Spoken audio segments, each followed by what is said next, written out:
आज हम बात करेंगे कि बारिश कैसे होती है। वैसे ये टॉपिक 6th क्लास में पढ़ाया जाता है, बच्चों के लिए होता है, लेकिन क्योंकि इंडिया में जो साइंटिफिक टेम्परामेंट है वो अपने आप को ख़त्म करता जा रहा है। सही सुना, उसने अपना गला घोट लिया, अभी उसकी आखिरी सांसें चल रही हैं, अभी वो वेंटिलेटर पे है और जल्द ही वो मर जाएगा। क्योंकि इंडिया में जो लोग हैं अब उनमें होड़ लगी है कि अब हमें आगे नहीं जाना बल्कि हमें पीछे जाना है। 2000 साल पहले जैसे हम थे हमें वैसा होना है, भले ही दुनिया हमसे 4-5 हज़ार साल आगे क्यों ना हो जाए, लेकिन हम तो 2000 साल पहले जैसे थे वैसे होकर रहेंगे। तो अभी मैंने देखा कि एक मंदिर में कुत्ता एक मूर्ति के चक्कर लगाता है। अगर कुत्ता वर्ड से ऑफेंड हो रहा है तो आई एम वेरी सॉरी आदरणीय कुत्ता जी। तो वो एक मूर्ति के चक्कर लगाते हैं, फिर जब वो थक के बैठ जाते हैं तो जनता उनके चक्कर लगाती है। तो जैसे ही साइंटिफिक टेम्परामेंट ने ये सारी चीज़ें देखी, उसने आत्महत्या करने का विचार कर लिया।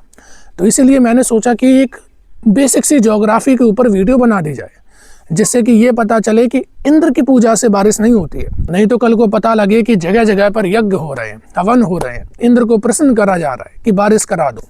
तो इसलिए थोड़ी बेसिक सी जानकारी अगर अच्छी लगे तो आगे और शेयर कर देना और सुन लो। होता क्या है कि जितने भी क्लाइमेट में फैक्टर जो भी होते हैं वो सब सूरज के ऊपर डिपेंड करते हैं। सूरज के ऊपर मूवमेंट होती है तो ऊपर गर्मी बढ़ जाती है, नीचे की तरफ मूवमेंट होती है तो नीचे गर्मी बढ़ जाती है। लेकिन रियलिटी में ये जो मूवमेंट है ये सूरज की नहीं हो रही है, ये अर्थ की होती है। लेकिन अभी इतना समझो, 23.5 डिग्री ऊपर नॉर्थ और नीचे साउथ, इतने के बीच में ही सूरज पूरे साल भर घूमता है। एक बार साल में नीचे चला जाता है, एक बार साल में ऊपर चला जाता है, और ये अर्थ की वजह से होता है, जो उसकी रोटेशन और रेवोल्यूशन होती है उसकी वजह से। ये वो जोन होता है जहाँ पर जो सूरज की रेस है वो अर्थ पे डायरेक्टली और सीधी आ रही होती हैं। अब जब सूरज से डायरेक्टली रेज आती हैं यानी कि उस जगह पर गर्मी ज़्यादा होती है। अब गर्मी जब ज़्यादा होती है, अगर वो लैंड के ऊपर ज़्यादा होती है तो जो ज़मीन के ऊपर की हवा है वो गर्म हो जाती है। देखो, जो एयर होती है ना वो सबसे बेकार कंडक्टर होती है। कंडक्टर का मतलब ये जो एनर्जी को, हीट को ट्रांसफ़र करता हो, क्योंकि उसमें कोई ऐसी चीज़ है ही नहीं कि वो हीट को ट्रांसफ़र कर सके। इसी वजह से जिस सरफेस पर वो होती है वो उसे या तो कोल्ड करती है या फिर वार्म करती है। तो जब वार्म लैंड मास होता है उसके ऊपर की जो एयर होती है वो वार्म हो जाती है, और हम सबको ही पता है जो चीज़ गर्म होती है तो वो दूर हो जाती है, फैल जाती है, एक्सपेंड करती है।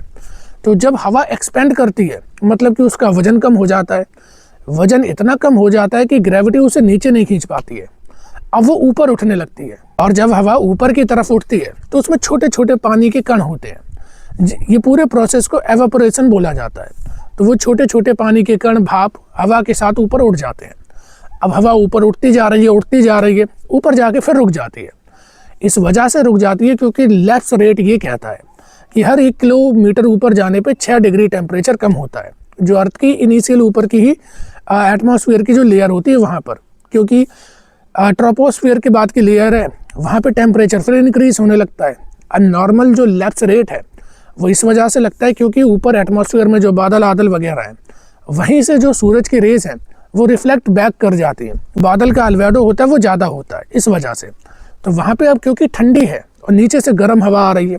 अब कभी देखा हो कि एक फ्रिज से वो बोतल निकाल के लाओ पानी की और उसे गर्मी में रख दो, तुरंत वो पसीज जाती है, बोतल के आसपास पानी आ जाता है, और फिर वो पानी इतना भी ज़्यादा हो जाता है कि बहुत सारा ऐसा लगता है नीचे पानी के बाढ़ आ चुकी हो। तो वो यही पूरी प्रोसेस होती है जिसे कि कंडेंसेशन बोला जाता है। वार्म एयर मास ऊपर कोल्ड जो रीजन है वहाँ से मिलता है, और जैसे ही वहाँ पे मिलता है तो जो छोटे छोटे वाटर के ड्रॉपलेट थे वो आपस में मिलने लगते हैं, सिकुड़ने लगते हैं, कॉन्ट्रैक्शन होने लगता है, जिसकी वजह से उनका वजन इतना हो जाता है कि ग्रेविटी उन्हें अपनी तरफ खींच लेती है। अब वही ऊपर से नीचे आ जाते हैं, और इसी पूरे प्रोसेस को बारिश होना बोला जाता है। तो इस तरीके से बारिश होती है।